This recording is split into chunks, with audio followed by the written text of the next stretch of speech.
au cinéma, à la télévision ou encore, lorsqu'il rencontrait des fans, Robin Williams a toujours eu le sourire.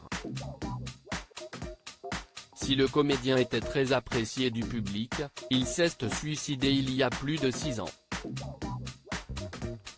Un drame difficile à accepter pour ceux qui l'admiraient. Et pour cause, il n'a jamais montré de signe de faiblesse. Interrogé par The Guardian, sa veuve, Suzanne Schneider-Williams a expliqué, il a gardé la face en public durant longtemps. Mais, en coulisses, on savait depuis un moment que quelque chose n'allait pas. On ne savait juste pas diagnostiquer l'origine du problème. Dans cette longue interview, la jeune femme a révélé, le médecin légiste m'a demandé, après l'examen médico-légal, si j'étais au courant que mon mari souffrait de la démence à corps de Lévy. Il m'a dit que l'ensemble de son cerveau était touché.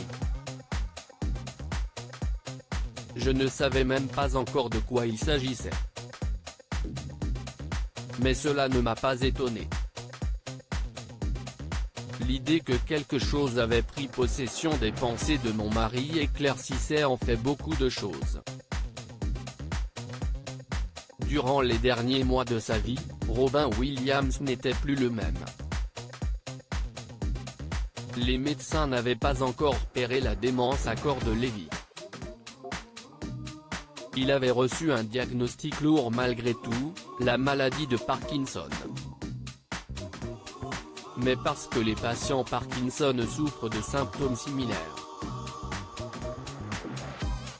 Je me posais malgré tout des questions, car cette maladie ne pouvait pas expliquer à elle seule ces changements d'humeur si soudains. Ou le fait qu'il pouvait subitement devenir totalement paranoïaque. Ce n'était pas du tout dans sa nature, et c'était ce qui m'inquiétait le plus, a expliqué la veuve de la star du cercle des poètes disparus. Alors qu'il avait conscience qu'il n'était plus le même, Suzanne Schneider-Williams a ajouté, tout le monde remarquait qu'il avait changé, mais sans comprendre pourquoi. Nous avions rendez-vous chez le neurologue, parce que je me posais des questions sur le diagnostic qu'on lui avait posé. Mais juste une semaine avant, il a décidé de quitter ce monde. Je crois que c'était de peur qu'on ne l'enferme et qu'il ne retrouve plus jamais sa liberté. Rétablir la vérité à tout prix en colère, Suzanne Schneider-Williams a expliqué, les médias ont spéculé à tout va. Ils ont dit que nous avions des problèmes d'argent qui l'avaient conduit au suicide.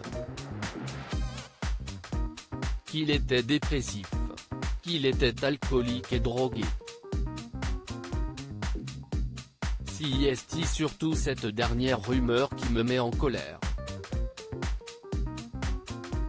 Si Robin avait passé un court séjour en clinique, c'était pour remettre ses idées dans l'ordre et pour gérer ses émotions, pas pour une désintoxication.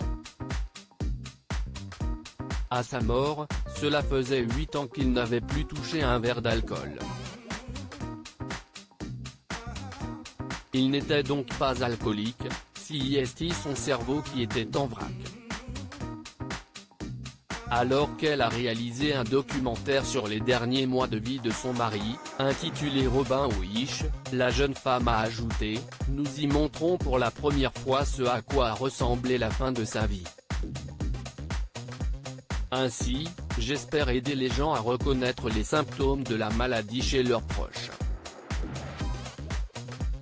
Car avec un traitement adapté et le soutien nécessaire, les personnes atteintes ont encore de belles années devant elles.